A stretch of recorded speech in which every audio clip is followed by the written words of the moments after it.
โอ้เลิกงานมามื้อนี้ก็อยากกินข้าวเลยเนาะทุกคนเนาะมาขอคำใหญ่ๆก็จากบาทหนึ่งแก้วมะกอกเด้อทุกคนกินกับต้มไก่มื้อนี้นี่มีต้มไก่อืม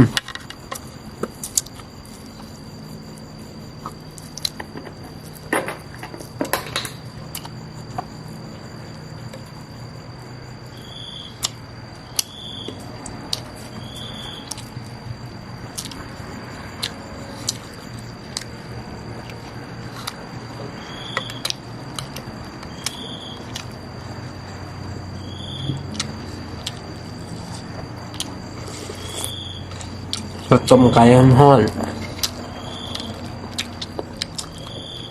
ๆสดต้มไก่ฮ้อนๆทุกคนเลยมีแห้งขนาดนี้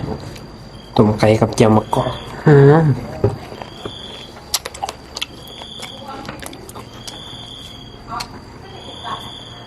เข้ากันปะครับ